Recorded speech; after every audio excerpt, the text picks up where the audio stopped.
Monsieur, bienvenue à la Fondation Jan Michalski pour l'écriture et la littérature. On remercie de nous accueillir. On est ravis de vous accueillir donc pour cette discussion avec Luc Debrenne, journaliste, pour parler de son père, Yves Debrenne, photojournaliste. Vous avez sûrement visité l'exposition à la bibliothèque tout à l'heure, donc ces portraits d'écrivains. On vous rappelle donc qu'il y a cette publication aux éditions Noir sur Blanc. Si vous ne l'avez pas encore, vous pourrez l'acquérir à la sortie.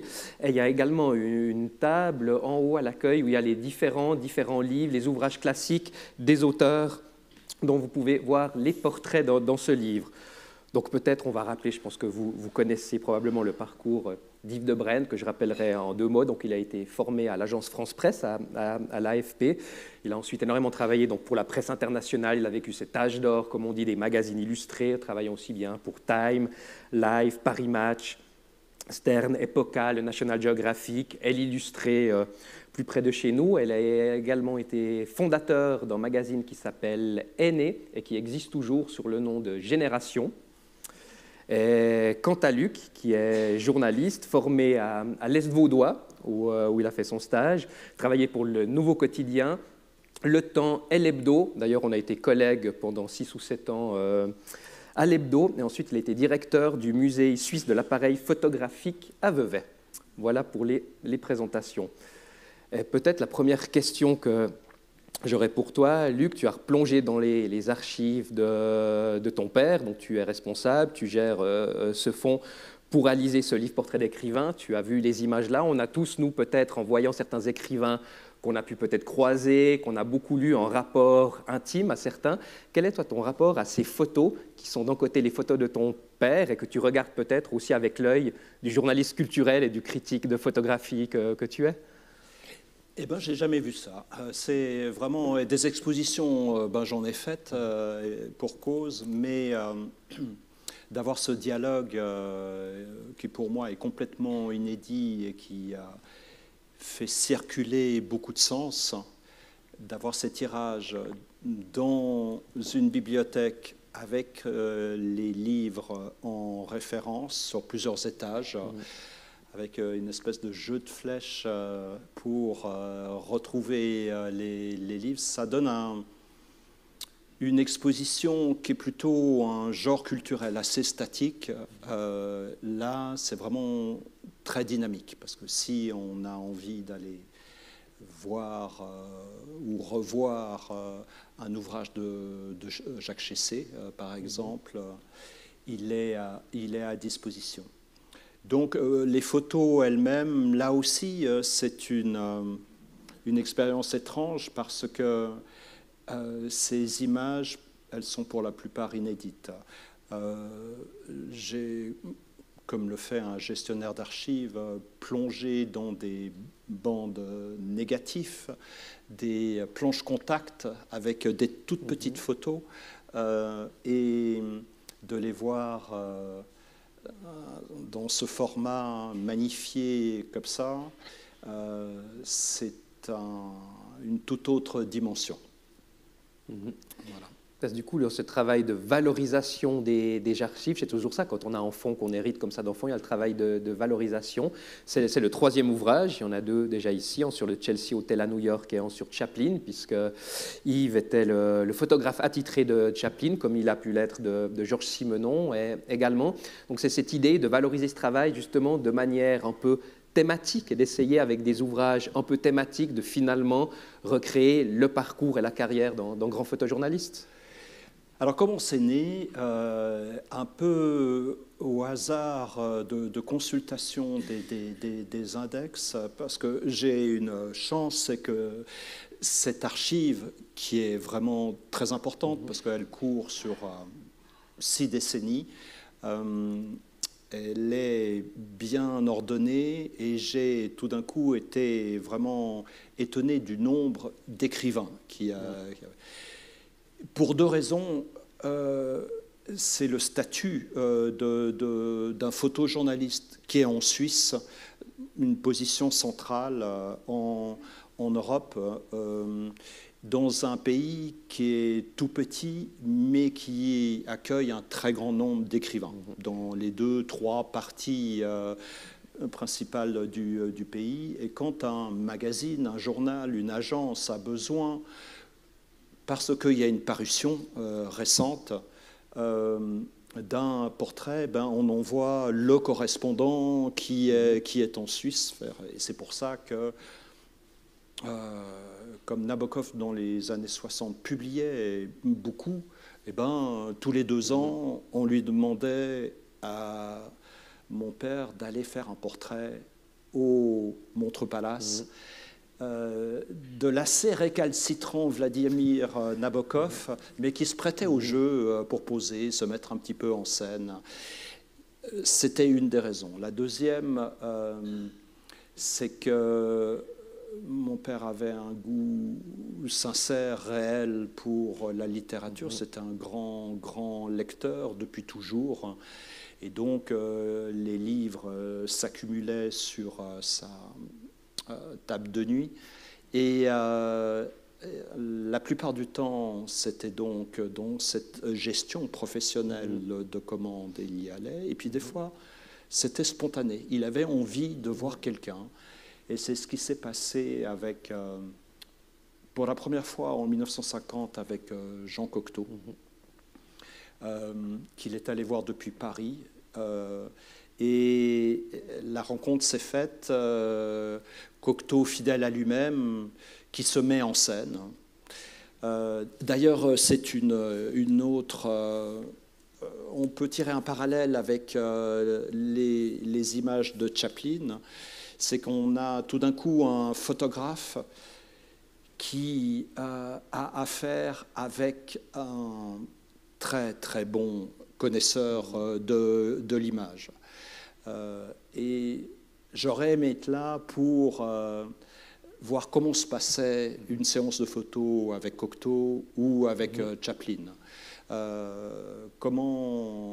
D'où viennent les idées, parce que c'était évidemment des célébrités qui connaissaient le cas de la lumière, la pose, la mise en scène. Et donc, de temps en temps, il allait de lui-même voir. Ça s'est passé aussi avec Patricia Highsmith, qui était recluse dans une petite maison au-dessus de Lugano. Et là, ça s'est plutôt mal passé parce que Patricia Highsmith était un caractère vraiment très très fort, un peu revêche comme ça.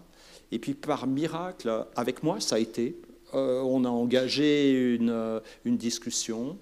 Moi, j'avais accompagné mon père pour en faire un article, mais elle n'aimait pas la photographie. Et donc, ça a été une bataille pour trouver la bonne pose, la bonne expression.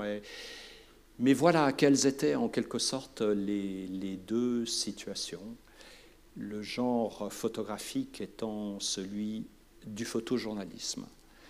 Ce n'est pas une commande pour un livre où là, c'est un genre en lui-même. Le portrait, en général en gros plan, d'un auteur mis en valeur, en général avec l'air le plus inspiré et profond possible, et c'est de bonne guerre.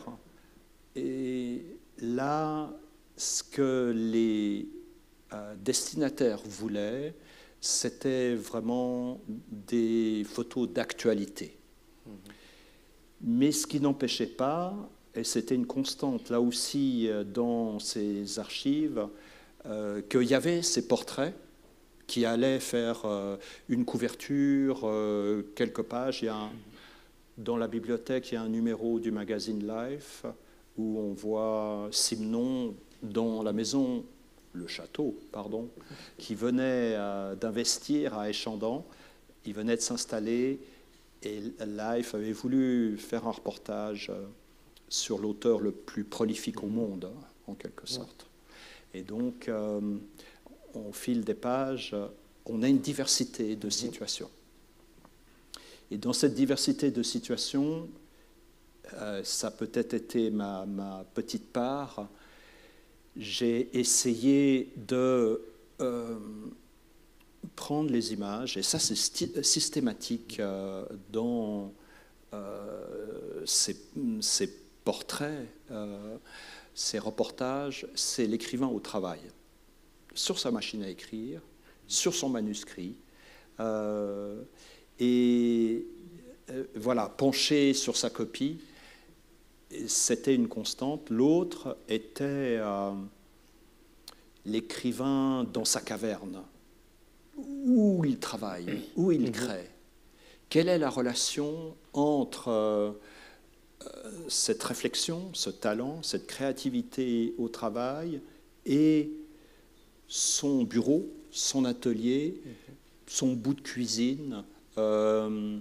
Et ça me semblait intéressant de montrer que les écrivains, c'est aussi des corps dans un espace qu'ils investissent. Et il y a forcément un dialogue entre les deux. Et on le voit, il y a une série de photos sur Jean Giono, qui lui vivait dans une petite ville de Haute-Provence, Manosque, qui était le centre de son univers littéraire. Et donc on a des photos de Jean Giono en train de marcher dans les rues de Manosque, sur les hauteurs, et qui donnent en quelque sorte cet indice d'où vient l'inspiration, le génie des lieux en quelque sorte. Et ces photos n'étaient pas retenues par les agences, les journaux, les magazines, mais moi je les ai sélectionnées parce qu'en plus, c'était cette dimension peut-être un peu de contexte qui m'intéressait, et puis qui me permettait de montrer des images jamais vues de ces grands auteurs, en quelque sorte, et puis donner un peu de dynamisme au livre.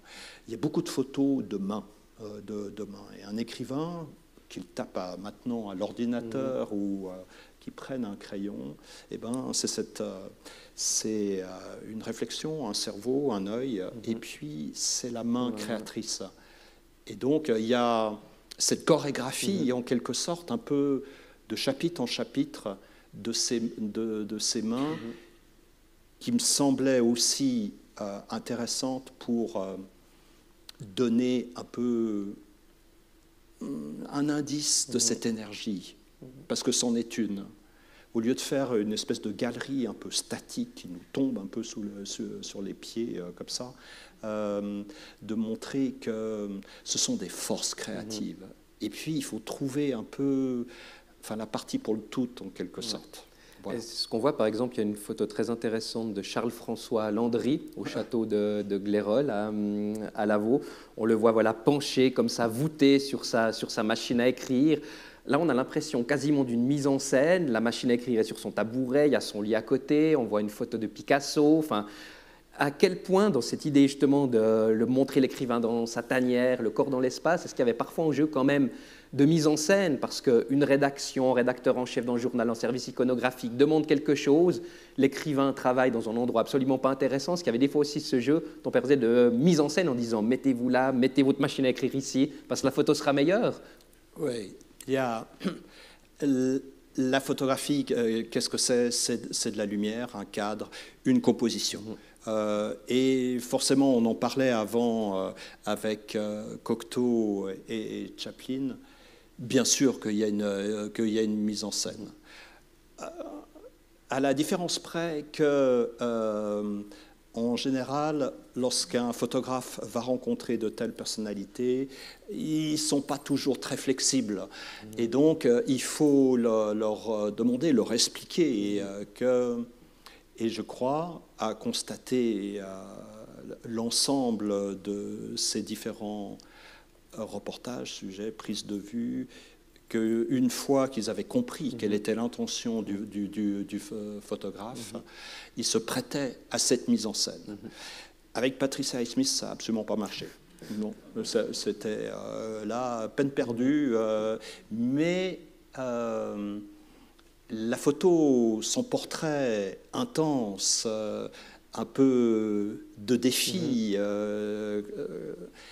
est intéressant parce qu'il a justement ce côté très significatif de qui était cette extraordinaire écrivaine.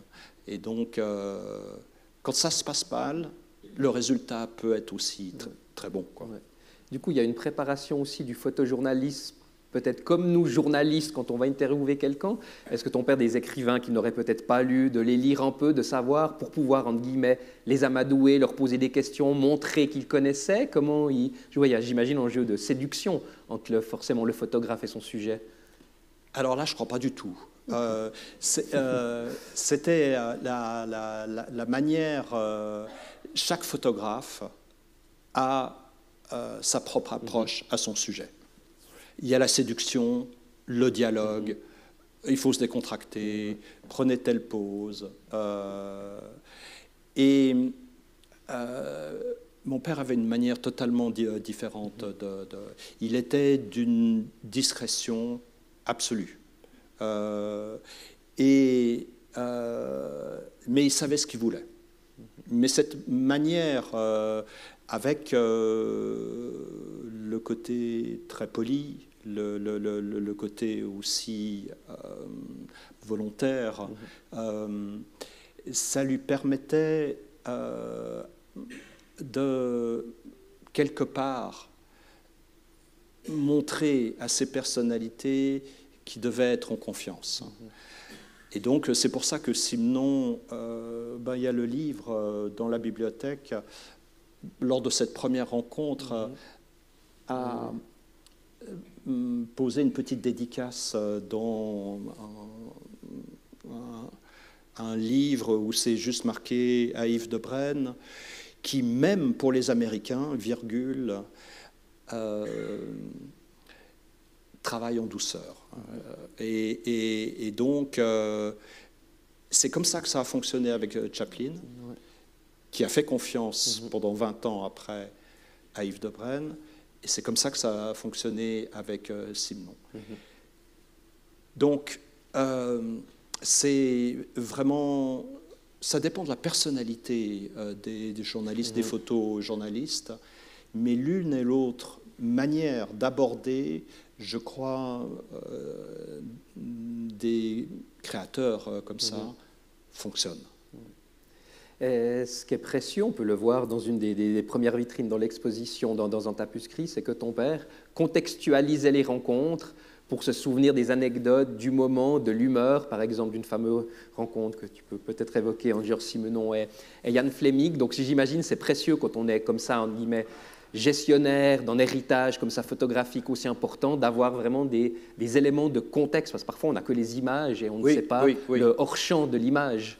Il faut comprendre que quand on envoie des séries d'images à une agence, un magazine, un journal, il faut justement donner des informations.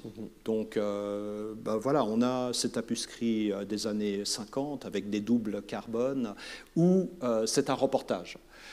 Pour Cocteau, par exemple, il y a un texte qui est rédigé, qui est assez drôle, parce que Cocteau parle de la Suisse, où il se souvient d'avoir habité à Grillon, à Villars, et avoir mangé beaucoup de fondue avec Ramu.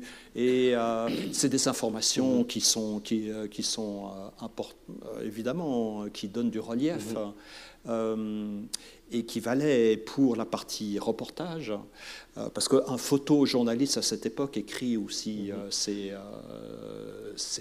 articles. Après, ça n'a pas duré. Mais, et après, les légendes. Il faut décrire vraiment précisément ce que l'on voit. Et quand on est après 70, 60, 50 ans plus tard, c'est évidemment très précieux d'avoir le jour, le lieu, tel auteur. Et c'est d'autant plus précieux après quand on a les témoignages oraux. Et là, mon père m'avait raconté 2, 3 reprises, parce que je lui posais des questions, sur cette rencontre au début des années 60 entre les deux géants du roman populaire, du roman policier, qui était un jour de septembre 63, Ian Fleming, qui vient voir Georges Simenon au Château des Chandons pour l'interviewer, à la fois pour le Sunday Times et puis aux États-Unis pour le Harper's Bazaar. Et là, donc le moment est attendu, il y a un seul photographe qui est là, et ça commence très mal.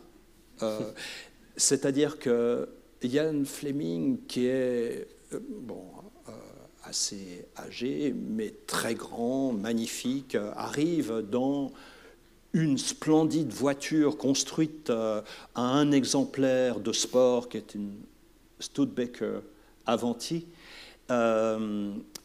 faite exprès pour lui, très rapide, et il arrive dans la cour et Simenon se décompose un petit peu.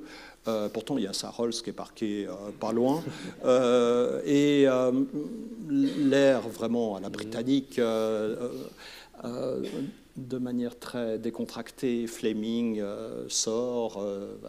Et là, tout de suite, s'engage ce qui est un peu le symbole de ces deux auteurs qui vendent à l'époque des millions de livres. Et l'interview qui en est suivie a été de la même eau. C'est-à-dire, c'était à qui avait le plus de traductions, qui contrôlait ou pas les manuscrits, qui contrôlait les couvertures. Et puis, je sais pas, à un moment donné, Fleming dit « Oui, moi, en 1938, à Moscou, j'avais emmené 4 romans de Maigret, c'était formidable, j'ai passé un merveilleux moment. » À quoi Simenon répond bah, « Moi, je n'ai jamais lu de livre de Ian Fleming, de James Bond. » Et l'autre était un tout petit peu froissé. Bon, ça a duré 2 heures, comme ça. Et les images, quand on connaît un peu le contexte, quand on connaît un peu l'histoire, prennent une dimension parlante, en quelque sorte. Et c'est pour ça, ce livre n'aurait pas été, je pense, suffisant s'il n'y avait pas eu cette dimension supplémentaire narrative qui est entre l'anecdote, l'histoire un peu révélatrice en quelque sorte, qui viennent éclairer, expliquer ces rencontres. Voilà. Quand on parle du genre photographique qui est le portrait, on entend souvent, il y a des idées reçues comme ça, que parfois le portrait doit capter un peu l'âme de son sujet, révéler l'invisible, des choses comme ça. Ouais. Quel était le rapport de ton père à ça, au portrait, et l'idée d'un bon portrait avec un portrait raté? Qu'est-ce que devait être un bon portrait pour lui? Justement, révéler quelque chose de métaphysique, magique quasiment, ou pas du tout? Pas du tout, non. Ben voilà. Non, pas du tout. Alors, c'était vraiment... c'est la dernière des choses qu'aurait dit Yves de Brenne, c'était de capter l'âme ou la force créatrice dans un regard. C'est ce qu'on disait tout à l'heure à propos du genre photographique éditorial où il y a des très très bons photographes qui font ça et très bien. Mais lui, il était complètement à l'écart de ce qui est quelque part parfois une prétention. Et donc, son registre photographique était purement photojournalistique. Encore une fois, il fallait à un moment donné, dans un lieu donné, saisir ce qu'est une personnalité littéraire, en particulier dans son lieu de vie et de travail, dans son environnement, son bureau et autres, et d'en tirer la meilleure photographie d'actualité possible. Mais en ayant cette valeur d'usage, en quelque sorte, ce genre photographique en ligne de mire, on obtient des photographies, des fois, qui sont extrêmement fortes. Je pense que s'il avait été avec cette ambition d'aller chercher, en lisant tous les livres, je ne sais pas, justement de Patricia Highsmith avant, je pense que les photos auraient été moins intéressantes. Il s'agit vraiment, tu l'as dit avant, c'est une époque où la presse est reine, où il y a un genre qui est la photo d'actualité, le photojournalisme, et qui a ses propres règles, qui a ses conventions. Et donc, pour l'agence Black Star qui est à New York, quand on envoie Yves de Brenne photographier, je ne sais pas, un auteur comme Cronin, qui est un peu oublié maintenant, près de Lucerne, c'est qu'on attend un résultat précis. Et donc, c'était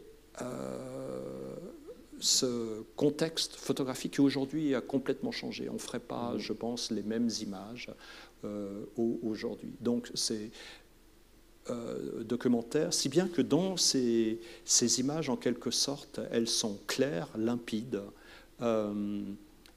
pas maniérées. Il n'y a pas de style. Et c'est l'absence de style, à mon avis, qui en fait l'intérêt aujourd'hui.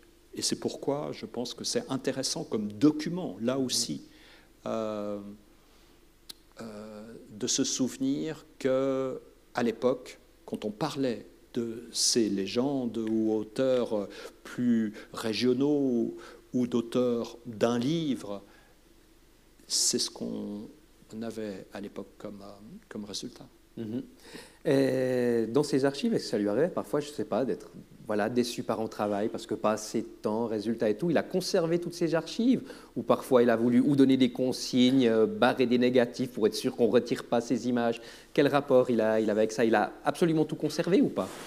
Alors oui. Il y a un outil précieux, vous en avez également sous vitrine dans l'exposition. À l'époque, c'était les planches contact.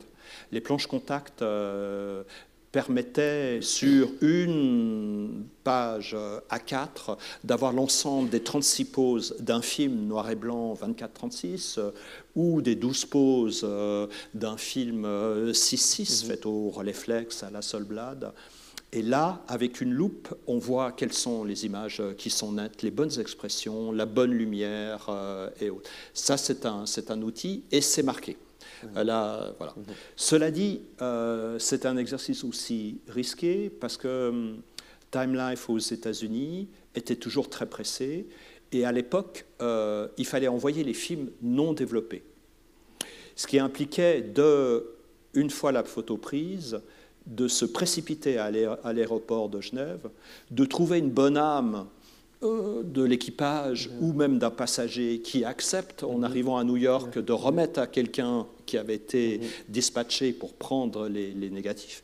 Et après, les films étaient développés sur place. Et c'est le desk, la rédaction qui après faisait le choix, ce qui était toujours assez angoissant pour un photographe qui n'avait pas vu le résultat. Aujourd'hui, c'est inimaginable parce qu'on a la photo tout de suite, un écran, téléphone, etc. On peut contrôler. Alors voilà, et donc tout est là. La majeure partie des reportages, les meilleures images sont indiquées, mais encore une fois, j'ai pris les meilleurs portraits, ce portrait de Cocteau, où là, à l'évidence, Cocteau a joué avec le photographe pour avoir ce regard. Cette photo, il y a des tirages d'époque, il était évident que c'était une image qu'il avait retenue. D'autres, pas. Et c'était intéressant d'aller voir aussi les autres photos. Est-ce qu'il avait laissé des consignes après pour la valorisation justement de son œuvre ou pas? Ou c'est non, après moi, le déluge, aucune? Oui, aucune. Et donc, il a toujours refusé, de son vivant, d'avoir un livre ou une exposition consacrée à son travail. Il était très ami avec Charles-Henri Favreau, qui, quand il a partir le musée de l'Élysée, lui a proposé à plusieurs reprises. Il a dit, à chaque fois, il avait la même réponse, disant, ça ne m'intéresse pas, ce qui m'intéresse, c'est ce que je ferai demain. Le prochain reportage, le prochain sujet. Voilà, c'était vraiment cette position, mais purement de dynamique professionnelle, en quelque sorte. Et c'est la même chose qui s'est passé avec Leonard Janada. Mon père, dans les années 50, avait pris un peu sous son aile un très jeune photoreporter qui faisait par ailleurs des études d'architecture. Et quand il ne pouvait pas répondre aux demandes, lui donnait, par exemple pour Paris Match, pour aller photographier, je ne sais pas, une tête couronnée à Crans-Montana, il donnait le reportage à Leonard Janada, qui après s'en est souvenu toute sa vie. Et à chaque fois, la réponse, c'était non, ça ne m'intéresse pas, sauf une fois, parce qu'il fallait résister à Leonard Janada. Et une fois, Léonard a réussi à convaincre mon père, un peu sur le tard, d'avoir une exposition sur Chaplin. Mais c'était l'exception, et parce que c'était Janada. Et parce qu'il l'aimait beaucoup, et c'était réciproque, et voilà. Donc, il y a eu, quand on a parlé un petit peu, parce que je pense que vous l'avez compris, il y avait beaucoup de pudeur, y compris entre nous.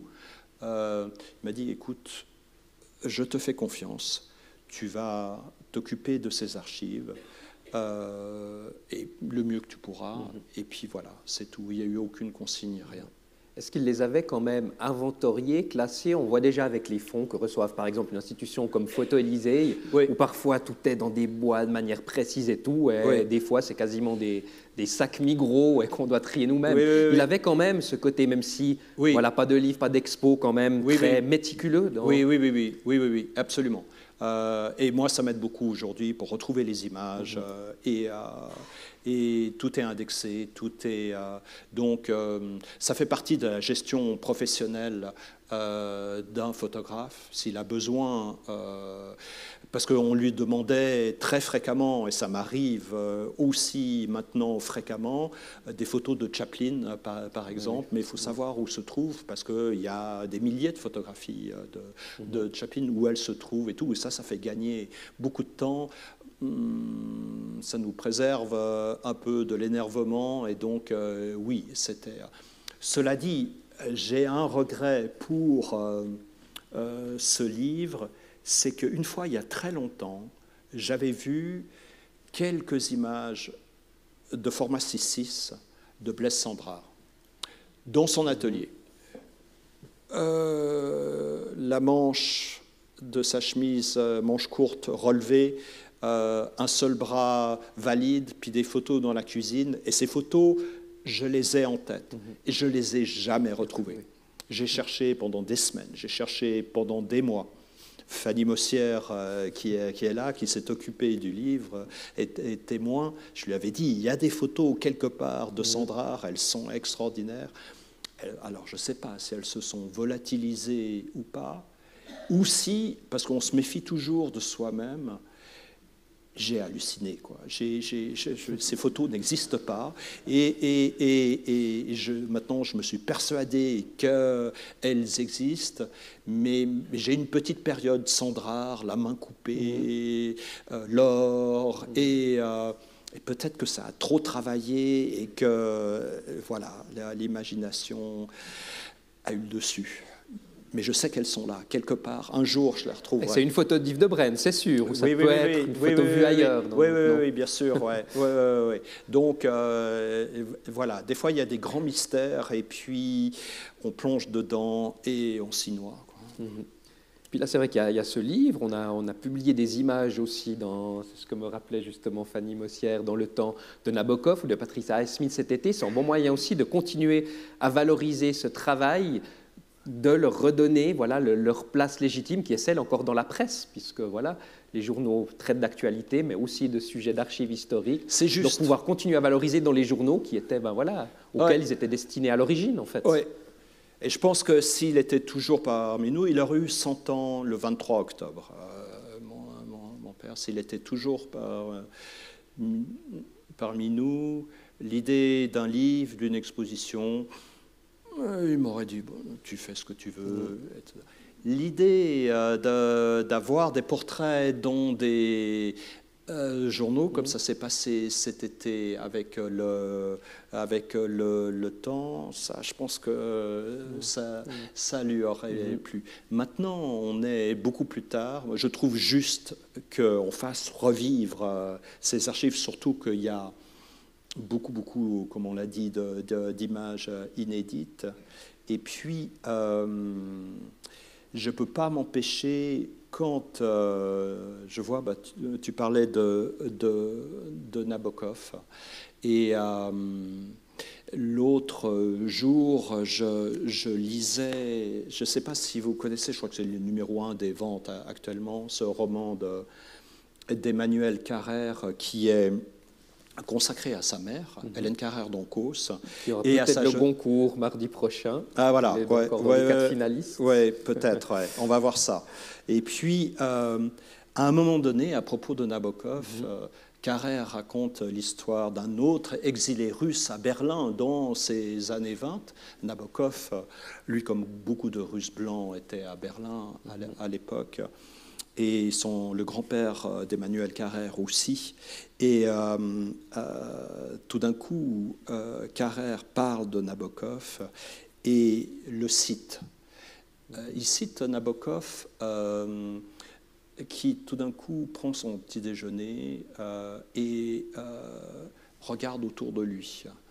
Et Nabokov écrit « Une sensation de sécurité, de bien-être, de chaleur estivale se répand dans ma mémoire, vigoureuse réalité qui fait du présent un fantôme. Le miroir déborde de lumière, un bourdon est entré dans la pièce et cogne contre le plafond. Tout est bien, rien ne changera jamais, jamais personne ne mourra. Assis voit-on la vie, aux heures de joie robuste, bien éveillée sur la plus haute terrasse de la conscience. » Carrère ferme le guillemet et ajoute « Nabokov a passé sa vie sur cette terrasse. Il y a joui d'un bonheur extatique imprenable, indépendant des tribulations, du haut duquel, c'est sa limite, il toisait sans douceur les petites et grandes misères où s'empêtraient les gens moins doués que lui. S'ils se sont rencontrés, mon malheureux grand-père a dû le détester. » Et donc, après, quand je lis ça, et puis que je regarde les photos de Nabokov dans le livre, et que je prends ce portrait, par exemple, dans le parc du Montreux Palace, et qu'on voit quelqu'un qui est sur vraiment la terrasse supérieure de la conscience, quoi. Et je me dis, on parlait du photojournalisme de cette manière simple, en quelque sorte professionnelle, de prendre des images.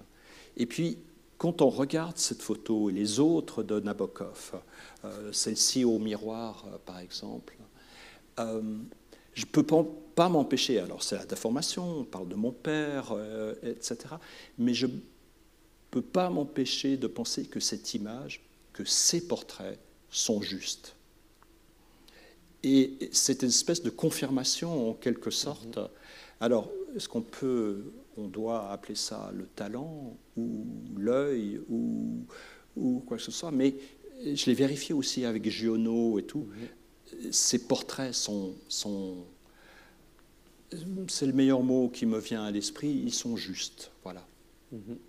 Et là, tu évoques Giono, qui est une histoire aussi intéressante. Ça, c'est vraiment le photojournalisme qui l'amène à rencontrer Giono.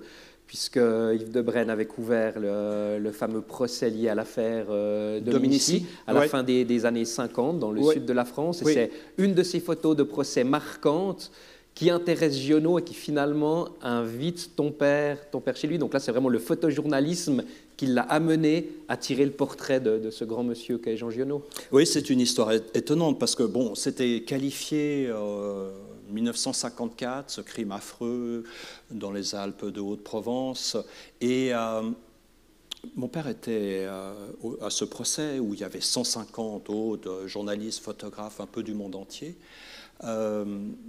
pour observer ce patriarche qui avait tué une famille d'Anglais qui campait sur ces terres.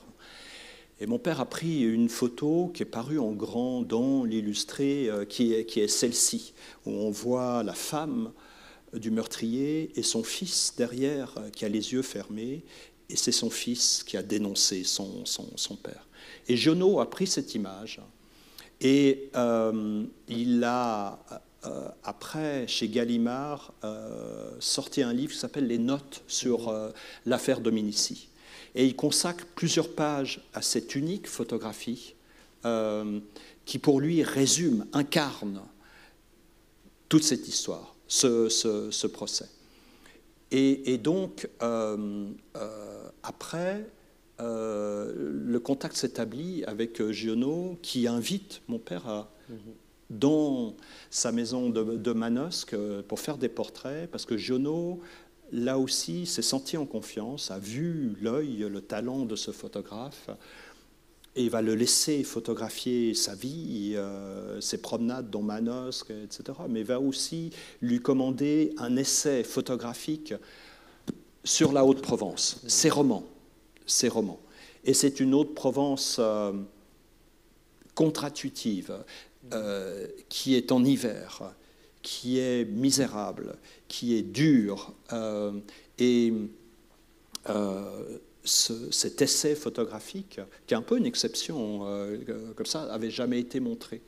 Il a dû paraître à l'époque, je n'ai pas retrouvé le livre, parce que Giono avait vraiment un nombre impressionnant de parutions, des fois vraiment en quantité limitée. Mais c'est toujours cette manière de travailler en faisant son boulot le mieux possible, et des fois, ce genre de personnalité littéraire est touché, intéressé et fait confiance par sa propre attitude, par son approche photographique à un photographe. Et c'est comme ça qu'on a toute cette série sur ce qui était à l'époque un très grand auteur et qu'on redécouvre un peu aujourd'hui, Giono. Ça sera bientôt temps d'ouvrir les questions aussi dans la salle, si vous en avez, donc préparez-les.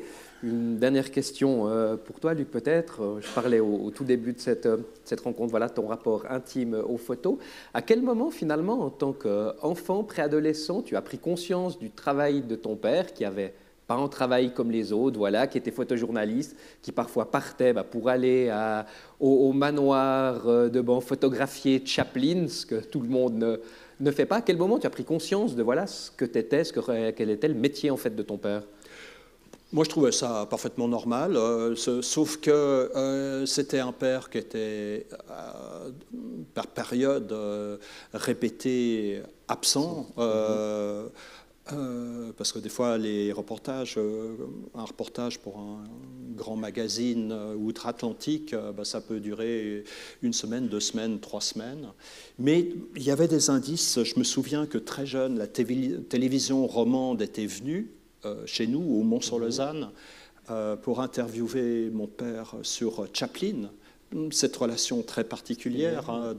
Puis tout ce déballage de matériel et autres, j'étais tout gosse, et puis je me demandais de quoi il retournait.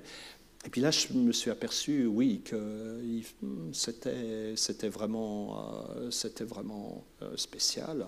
Un autre jour, dont je me souviens bien, dans les années 60, je vois mon père avec un mètre prendre les dimensions du garage, et puis Et puis il explique à ma mère, qui était absolument outrée d'ailleurs, que Simon venait de lui proposer de lui vendre sa Rolls-Royce Silver Phantom 5 à très bon prix, à très bon prix. Et puis mon père d'abord a dit non, moi avec une Rolls, surtout pas. Et puis Simon a un peu insisté, puis le prix était vraiment super intéressant. Il y avait juste un problème, c'est que c'était un tel camion, en quelque sorte, une espèce de bétaillère britannique de 5,30 m, elle n'entrait pas dans le garage. Et donc, l'affaire a tourné court, mais je me souviens de ces hésitations, oui, non, les cris de ma mère en disant « jamais tu amèneras cette voiture ici », et lui qui était tenté quand même, qui était tenté. Et là, je me disais, oui... voilà, j'ai pris conscience à l'époque. Il faisait peut-être, il avait une profession un peu particulière, oui. Voilà. La parole à vous. Si vous avez des questions, levez bien la main. Il y a des micros. Attendez d'avoir le micro pour que tout le monde vous entende. Mais pour l'instant, non. Je ne vois pas de questions. Ah, si. Voilà. Bonsoir. Merci beaucoup, Luc. Dis-nous un tout petit peu, je n'arrive pas à me rendre compte de la grosseur des archives. J'allais presque dire physiquement. En fait, tu as fait déjà maintenant 3 livres, c'est ça? Oui. Est-ce qu'au fond, dans ta vision, tu vas continuer au fond à l'explorer, à la partager, et au fond, est-ce que c'est infini? Tu as le sentiment que tu vas pouvoir y aller pendant un long moment encore? Alors, les archives sont effectivement très importantes. Il y a des centaines de milliers de photographes, de photographies. Je pense que ça doit dépasser le million, parce que mon père commence en 1948 à travailler, et après il devient responsable, directeur d'un magazine, Génération. Il arrête dans les années 1990, et puis il est malade, et donc, mais ça fait quand même 6 décennies, c'est très important, et à chaque fois c'est spontané. Je me dis, je n'ai pas un plan de valorisation avec un livre tous les 3 ans et tout. C'est vraiment l'occasion qui fait le larron. Comme on l'a vu tout à l'heure, c'est tout d'un coup, au hasard d'une consultation d'archives, je m'aperçois qu'il y a 60 entrées d'écrivains. Et je me dis, bah, tiens, oui, allons voir. Et puis, je partage l'idée avec Vera Milczewski, avec Fanny qui est là, puis on se dit, on y va ou on n'y va pas. C'est vraiment l'occasion qui fait le larron, et ça m'arrive en ce moment même, pour alors un tout autre fond d'archives, c'est les images que mon père, qui avait 18 ans, a prises pendant la guerre. Il a d'abord été dans la Résistance, il était dans un corps franc, il a pris des photos, ce qui est rare, et ensuite il était dans la Première Armée qui est remontée jusqu'en Allemagne, et tous les jours, il écrivait et il prenait des photos parce qu'il avait déjà cette passion.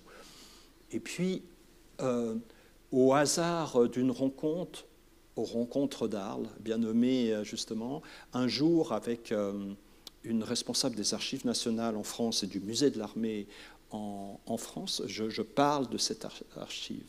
Et puis cette dame me dit, mais comment nous, on n'a pas d'image de ces corps francs de la Résistance, il faut absolument qu'on les voit.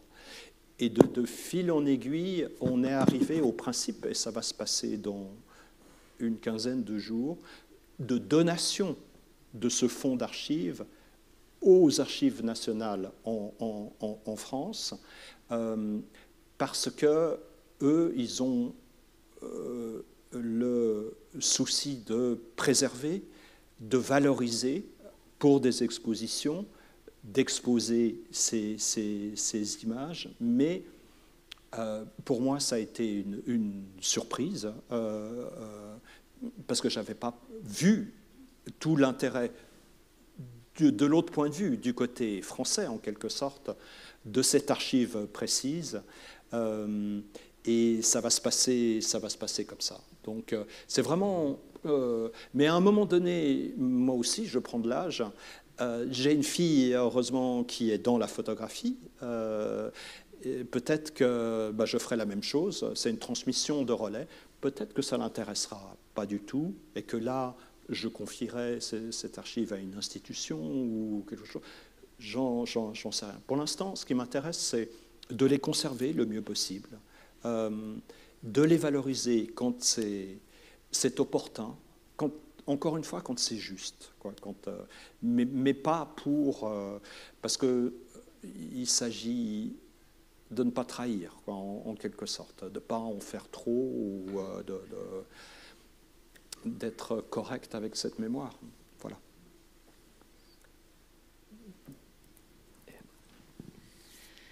Alors moi, je suis complètement fascinée par le fait que les photos étaient envoyées aux États-Unis sans qu'ils les aient vues. Ouais.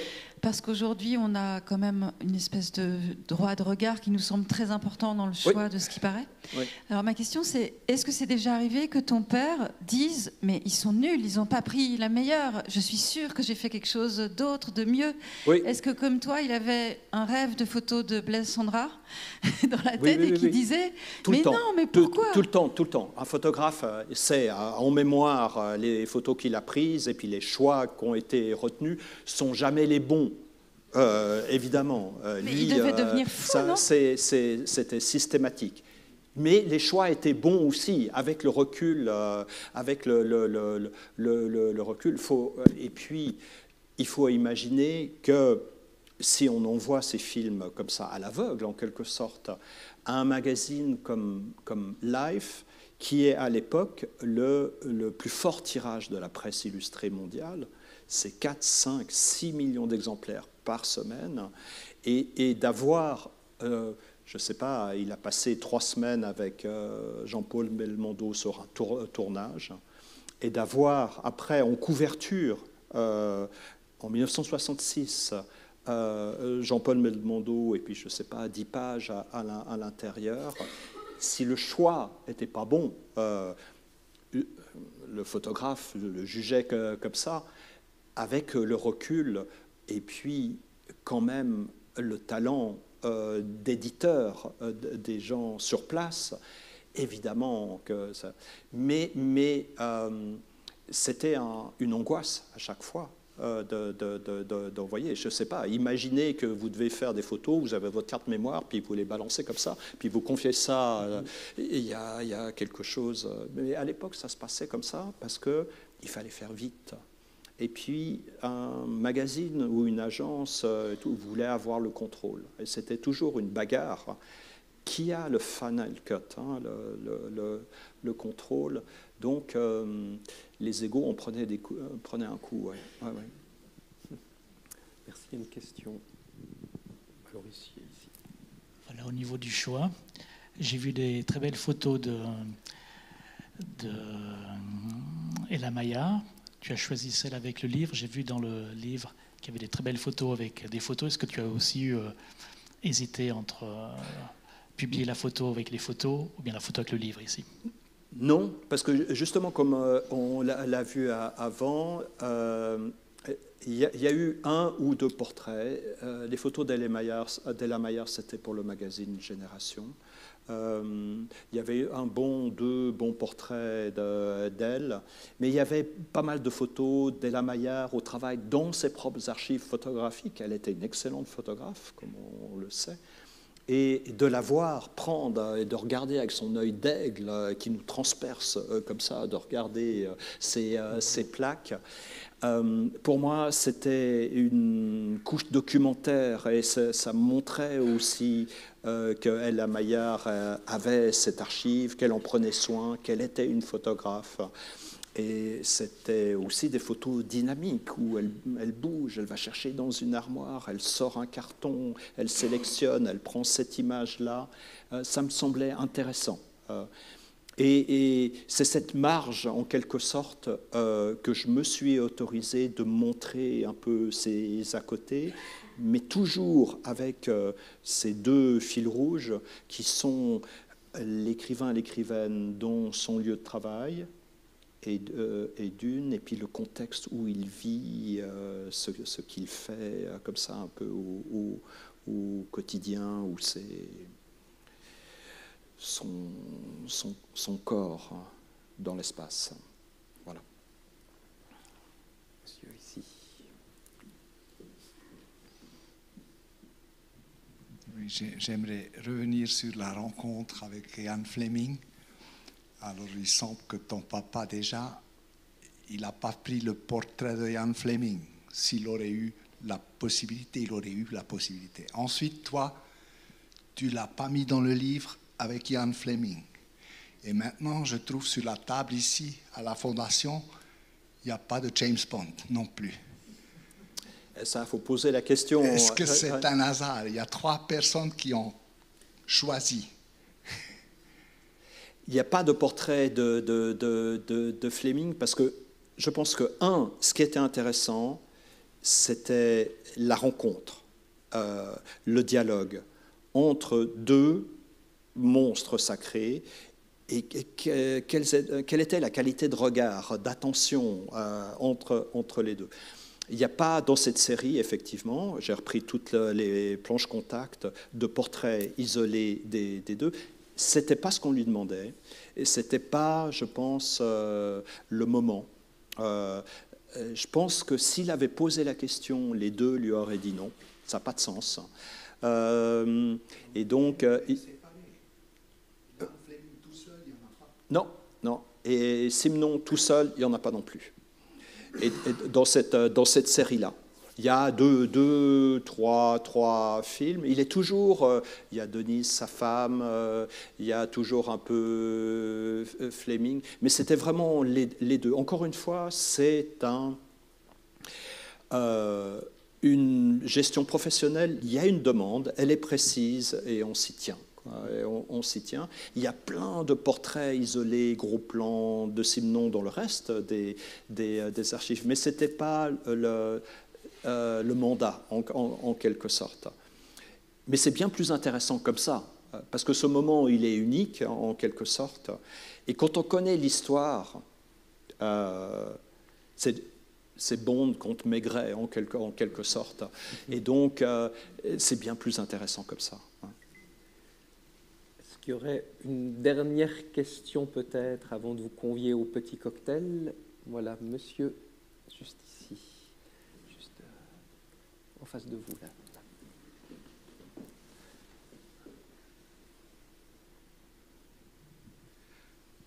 Merci beaucoup, tout d'abord, pour tout ce que vous avez évoqué de votre père. Ma question, elle est la suivante. Vous avez surtout beaucoup insisté sur le fait que c'était des portraits, qu'on s'était mis d'accord, qu'il y avait une mise en scène. Est-ce que, lorsque c'était fait, votre père se permettait de faire des instantanés, un peu à l'insu des personnes qui étaient là, un peu à la Douaneau qui sort, puis qui dit « il va bien se passer quelque chose, puis je vais prendre une photo ». Ou bien ce photographe, je ne me rappelle plus qui c'était, qui fait une photo officielle, dit « voilà, la photo est faite ». Puis les gens sont détendus, puis il fait une deuxième photo qui est bien meilleure. Est-ce que votre père travaillait aussi de cette façon-là, c'est-à-dire avec des instantanés, lorsqu'il y avait des rendez-vous? Non. Encore une fois, c'est une espèce de contrat de confiance tacite, comme ça, où il s'agit, c'est pas des photos volées, c'est pas des photos de paparazzi, c'est pas une recherche tout d'un coup de l'image complètement différente.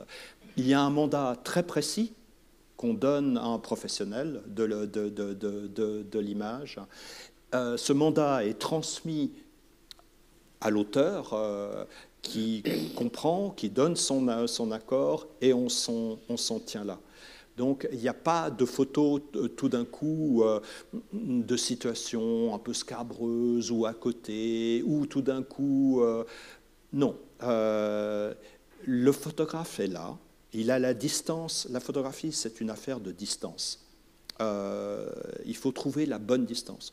C'est comme dans nos relations au jour le jour. Tout est affaire de distance. Ça l'est encore plus avec la photographie. Mais dans ces cas-là, et dans le cas de ce photographe, il est là, visible. Il remplit dans le laps de temps qui lui a imparti son mandat. Et c'est pour ça, je pense, que ça fonctionne. Que ces personnes, après coup, ont eu le sentiment d'avoir été en confiance et de ne pas avoir, encore une fois, été trahi. Et c'est comme ça, de fil en aiguille, que des rapprochements se sont faits. S'il avait pris des photos, justement, comme vous dites, à côté ou embarrassantes ou que sais-je, après, ça se sait. Et ça peut nuire à une réputation. L'auteur ne veut plus revoir ce photographe, qui a peut-être tiré une très bonne image aussi, hein, mais voilà, c'est très important de pouvoir faire confiance, je pense, dans ces cas-là, à un photographe.